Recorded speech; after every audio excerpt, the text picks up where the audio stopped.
Hello everyone, welcome to the GS study. हम लोग देख रहे थे इंडियन पॉलिटी का एमसीक्यू। तो ये एक सीरीज है जिसका कि आज हम लोग 7th नंबर पार्ट डिस्कशन करेंगे। ये इसका 7वां पार्ट है। इसका 6 ऑलरेडी पार्ट कंप्लीट हो चुका है। आप लोग अगर नहीं देखे हैं, चैनल में नए हैं, तो आप लोग प्लेलिस्ट में जाके देख सकते हैं उसको, या फिर डिस्क्रिप्शन में उसका लिंक भी आपको मिल जाएगा, तो वहां पे भी जाके आप लोग देख सकते हैं। चैनल में आप लोग नए हैं तो चैनल को सब्सक्राइब करना ना भूलिएगा, और वीडियो अच्छा लगे तो लाइक जरूर कीजिएगा।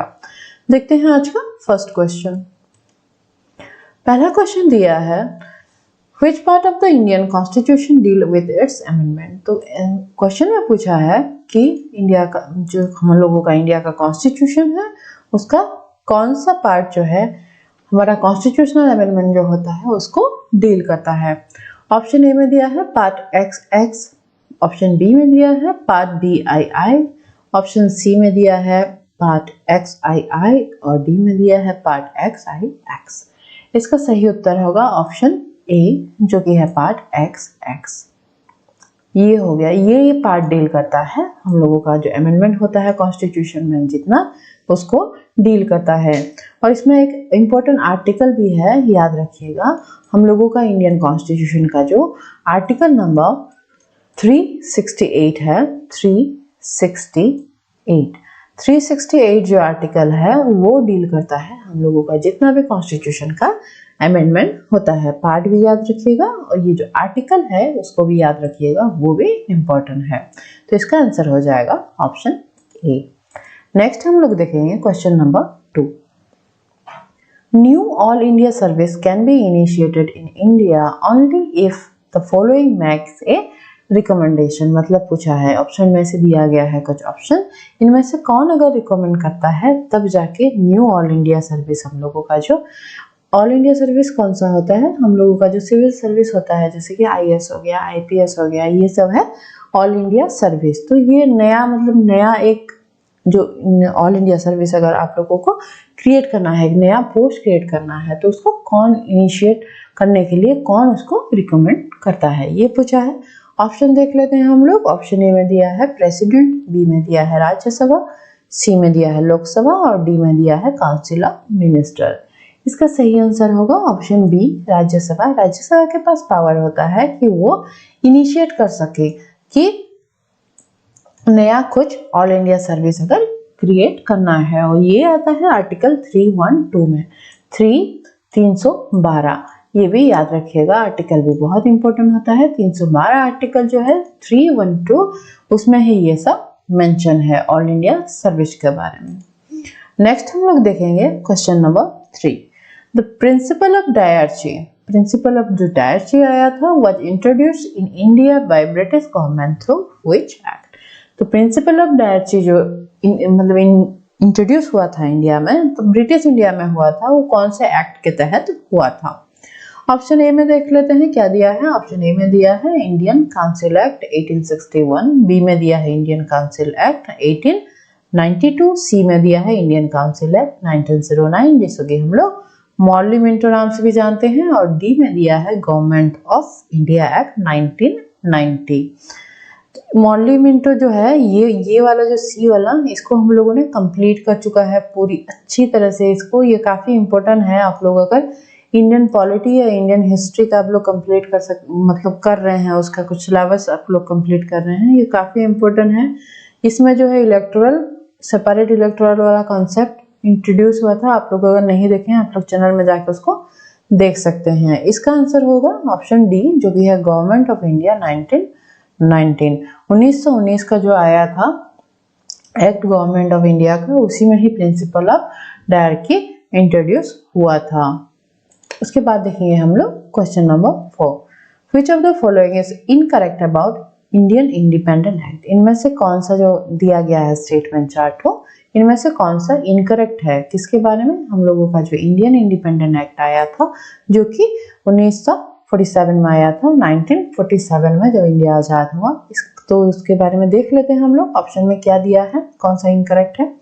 ऑप्शन ए में दिया है it provided for the partition of India, ये तो बिल्कुल सही है। हम लोगों का जो इंडिपेंडेंट एक्ट आया था उसके तहत पार्टीशन हुआ था, जिसमें कि पाकिस्तान और इंडिया दो डोमिनियन बन के उभरा था उस समय। उसके बाद बी में दिया है it abolish the official viceroy, ये भी सही है। उसके बाद दिया है सी में कि freedom to princely state to join the dominion of the India और डोमिनियन ऑफ पाकिस्तान और टू रिमेन, अलग से मतलब वो लोग रहे, ये भी बिल्कुल सही है। उस समय इसमें ऐसा ही प्रोविजन था कि जब भारत आज़ाद हुआ उसमें ऐसा प्रोविजन था कि कोई भी जो जितना प्रिंसली स्टेट कौन हो गया, जहाँ पे कि डायरेक्टली ब्रिटिश गवर्नमेंट जो है वो रूल नहीं करता था, बल्कि वहाँ के जो राजा महाराजा थे उनके थ्रू वो कंट्रोल करके रखा था। मतलब राजा ही थे जो कि हेड थे वहाँ के, तो वो लोग अपने हिसाब से जो है चूज कर सकते हैं कि उनको इंडिया में शामिल होना है या पाकिस्तान में शामिल होना था। ये भी प्रोविजन था। और ये तो दो अभी हम लोग देख रहे थे कि ये जो आया था एक्ट, इसके तहत हम लोगों का दो कंट्री बना था जो कि इंडिया और पाकिस्तान के नाम से आज जाना जाता है।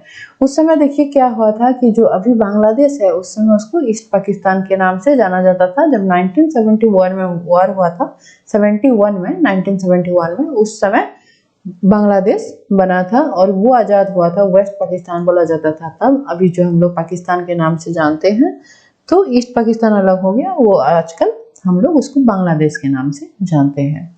तो ये भी बिल्कुल सही है ये स्टेटमेंट। ऑप्शन डी हो जाएगा इसका सही आंसर, क्योंकि ये तीन तो एकदम से सही हैं इंडियन इंडिपेंडेंट एक्ट के बारे में। तो ऐसे भी आप लोग आंसर दे सकते हैं। अगर आप लोगों को एग्जामिनेशन हॉल में कोई भी आप लोगों को नहीं आ रहा है कोई किसी का आंसर, तो आप लोग एलिमिनेशन मेथड जो है उसके बेसिस पे भी आप लोग आंसर सपोज नहीं भी आ रहा है तो आप लोग दे सकते हैं। तो इसका अगर ये तीनों स्टेटमेंट सही हो जाता है तो ये ऑब्वियस सी बात है कि ऑप्शन डी उसका सही आंसर है। क्या दिया है वैसे देख लेते हैं। British monarch retain his right to veto bills for certain period, ऐसा कुछ मेंशन नहीं था। जितना भी ब्रिटिश मोनार्की का राइट था इंडिया के ऊपर वो खत्म हो गया था इस एक्ट के तहत। ऐसा कोई भी जो है नहीं दिया गया था पावर ब्रिटिश मोनार्की को। तो उसका आंसर डी हो जाएगा। देख लेते हैं नेक्स्ट हम लोग क्वेश्चन नंबर 5।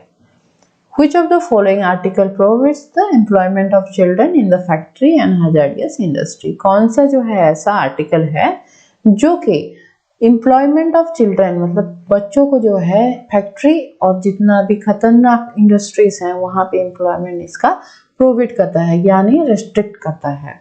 ऑप्शन ए में दिया है आर्टिकल 22, बी में दिया है आर्टिकल 23, सी में दिया है आर्टिकल 24 और डी में दिया है आर्टिकल 25। इसका सही उत्तर है ऑप्शन सी जो कि है आर्टिकल 24। देखिए ये जितना भी आर्टिकल है ये फंडामेंटल हम लोगों का जो राइट्स है उसी के तहत जो है हम लोगों का ये जितना भी ये सब आर्टिकल दिया है ये फंडामेंटल राइट का ही पार्ट है। तो हम लोगों को फंडामेंटल राइट में ही दिया गया है कि 14 साल से जो नीचे के बच्चे हैं 14 साल से उनका उम्र अगर नीचे होगा उनको हम लोग कोई भी फैक्ट्री में या हैजर्डियस इंडस्ट्री में एम्प्लॉयड नहीं कर सकते हैं। आप लोग अगर नहीं देखे हैं इसका पिछला वीडियो में हम लोग फंडामेंटल राइट जो है पर्टिकुलर चैप्टर के ऊपर भी एक बहुत ही इंपॉर्टेंट एमसीक्यूज में डिस्कशन हुआ है, उसका भी एक वीडियो है, आप लोग प्लेलिस्ट में उसको देख सकते हैं। वो खाली फंडामेंटल राइट जितना भी इंपॉर्टेंट क्वेश्चन है फंडामेंटल राइट का सब उसमें डिस्कशन किया गया है। उसके बाद देखते हैं हम लोग next question, question 6। Which of the following are the fundamental to the governance of the country according to the Indian Constitution? Question ये दिया है कि कौन सा इनमें से जो है फंडामेंटल है टू गवर्नेंस द कंट्री, हम लोगों का कंट्री का जो गवर्नेंस होता है उसके लिए गवर्नमेंट कौन कौन सा ऐसा चीज का ध्यान रखना चाहिए, किस हिसाब से गवर्नेंस करना चाहिए, वो किसमें मेंशन है ये पूछा है। ऑप्शन ए में दिया है फंडामेंटल ड्यूटी, बी में दिया है फंडामेंटल राइट्स, सी में दिया है directive principle of state policy और डी में दिया है नॉन ऑफ द अबव। इसका सही आंसर है ऑप्शन सी जो कि है directive principle of state policy. हम लोगों का डायरेक्टिव प्रिंसिपल जो कुछ प्रिंसिपल ऐसे हैं ये मतलब इस ऐसा कुछ प्रिंसिपल है इसको ही जो है ध्यान में रख के गवर्नमेंट जो है अपना पॉलिसीज बनाता है और रूल बनाता है। तो इसका आंसर हो जाएगा ऑप्शन सी। इसके भी हम लोगों ने कवर किया है directive principle of state policy का डिस्क्रिप्टिव अच्छे से जो है डिस्क्रिप्टिव वीडियो अपलोड हुआ है, तो आप लोग नहीं देखे हैं तो उसको भी देख सकते हैं आपको अगर पूरी जानकारी चाहिए डीपीएसपी के बारे में। नेक्स्ट हम लोग देखेंगे question number 7। The concept of fundamental duties in the Indian constitution has been borrowed from. कहाँ से जो है फंडामेंटल ड्यूटी का कॉन्सेप्ट लिया गया है, कौन सा, कॉन्स्टिट्यूशन से। देख लेते हैं ऑप्शन ए में दिया है ब्रिटिश कॉन्स्टिट्यूशन, बी में दिया है फ्रेंच कॉन्स्टिट्यूशन, सी में दिया है कैनेडियन कॉन्स्टिट्यूशन और डी में दिया है रशियन कॉन्स्टिट्यूशन। इसका सही आंसर होगा ऑप्शन डी, जो कि है रशियन कॉन्स्टिट्यूशन। हम लोगों का फंडामेंटल जो ड्यूटीज है वो रशियन कॉन्स्टिट्यूशन से लिया गया था। और ओरिजिनल जो हम लोगों का कॉन्स्टिट्यूशन था उसमें कोई भी फंडामेंटल ड्यूटीज वाला कॉन्सेप्ट नहीं था, लेकिन 1976 में जो हम लोगों का अमेंडमेंट हुआ था, जब इंदिरा गांधी का सरकार था, इंदिरा गांधी उस समय प्राइम मिनिस्टर थी इंडिया की, 42nd कॉन्स्टिट्यूशनल अमेंडमेंट हुआ था। 42nd याद रखिएगा, ये कभी कभी पूछता भी है कि कौन सा अमेंडमेंट के तहत फंडामेंटल ड्यूटी जो ऐड किया गया था हमारे इंडियन कॉन्स्टिट्यूशन में। 42nd कॉन्स्टिट्यूशनल अमेंडमेंट एक्ट जो आया था और 1976 में आया था, उसके तहत फंडामेंटल ड्यूटीज को ऐड किया गया था। और रशियन कॉन्स्टिट्यूशन से जो ये लिया गया था, ये याद रखिएगा, फंडामेंटल ड्यूटीज। और फंडामेंटल ड्यूटीज का एक पर्टिकुलर एक्ट भी है, आप लोगों को अगर पता है कमेंट बॉक्स में आप लोग लिखिए कि फंडामेंटल ड्यूटीज जो है कॉन्स्टिट्यूशन का कौन सा आर्टिकल में मेंशन किया गया है, कमेंट बॉक्स में जरूर लिखिए उसको। उसके बाद देखते हैं हम लोग next question, question 8। Which article endeavor to separate the judiciary from the executive? मतलब जो हम लोगों का कॉन्सेप्ट है separation of power. Indian democracy किस बेसिस पे चलता है कि पावर जो है एक जगह पे कॉन्सेंट्रेट ना हो, वो बहुत सारा ऑर्गन में जो है डिवाइड होके हो, जैसे कि जुडिशियरी हो गया, लेजिस्लेटिव हो गया या फिर एग्जीक्यूटिव हो गया। तो हम लोगों का इंडिया का कॉन्स्टिट्यूशन ऐसा ही है और हम लोगों का डेमोक्रेसी ऐसा ही है कि पावर एक जगह कॉन्सेंट्रेट होके नहीं रहता है। क्वेश्चन पूछा है कि कौन सा आर्टिकल में ये वाला जो कॉन्सेप्ट है, प्रिंसिपल है, वो मेंशन है। ऑप्शन देख लेते हैं। ऑप्शन ए में दिया है आर्टिकल 44, बी में दिया है आर्टिकल 49, आर्टिकल 39 दिया है सी में और डी में दिया है आर्टिकल 50। इसका सही आंसर है ऑप्शन डी, जो कि है आर्टिकल 50। इसी में ही मेंशन है हम लोगों का जो सेपरेशन ऑफ पावर वाला कॉन्सेप्ट है वो आर्टिकल 50 में मेंशन है। ये भी प्रिंसिपल ऑफ स्टेट पॉलिसी, उसका भी ये एक पार्ट है, क्योंकि आर्टिकल जो है 37 से लेके 51 तक जितना भी आर्टिकल है वो डीपीएसपी का पार्ट होते हैं। तो याद रखिएगा, और आप लोगों नहीं देखे हैं उसको पूरी तरह से अगर जानना चाहते हैं तो आप लोग देख सकते हैं डीपीएसपी का हम लोगों का जो वीडियो है, वहाँ पे आर्टिकल 36 जो है वो स्टेट को मेंशन करता है और एंड होता है ये 51 से, ओरिजिनल 37 से ये स्टार्ट होता है। देखते हैं next question, question 9। To whom the council of minister are collectively responsible. किसके प्रति जो है रिस्पॉन्सिबल रहते हैं हम लोगों का जो council of minister. Council of minister जो दिया है यहाँ पे सेंटर के बारे में पूछा है। लास्ट वीडियो में हम लोगों को एक क्वेश्चन दिया था जहाँ पे कि हम लोग स्टेट के बारे में देखे थे कि वो लोग स्टेट का जो काउंसिल ऑफ मिनिस्टर है वो किसको रिस्पॉन्सिबल, वो स्टेट लेजिस्लेचर था, लेकिन यहाँ पे सेंटर के बारे में पूछा है तो क्वेश्चन अलग है, कंफ्यूज मत होइएगा। ऑप्शन ए में दिया है द प्रेसिडेंट, बी में दिया है द प्राइम मिनिस्टर और सी में दिया है लोकसभा और डी में दिया है द राज्यसभा।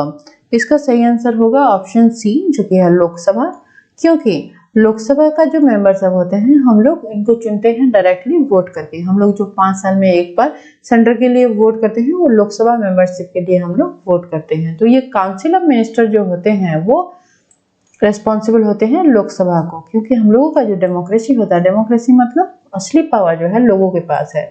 तो क्या काउंसिल ऑफ मिनिस्टर कैसा एक्शन लिए, कितना काम किए, ये सब रेस्पॉन्सिबल होते हैं, जवाबदारी मतलब होते हैं लोकसभा को, क्योंकि लोकसभा में जो मेंबर हैं वो डायरेक्टली पीपल के थ्रू चुन के जाते हैं।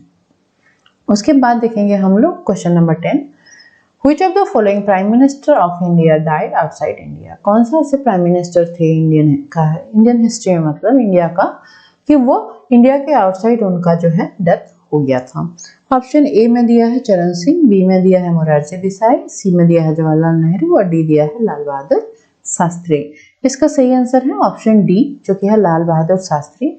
देखिए हम लोगों का जो है प्राइम मिनिस्टर थे ये लाल बहादुर शास्त्री।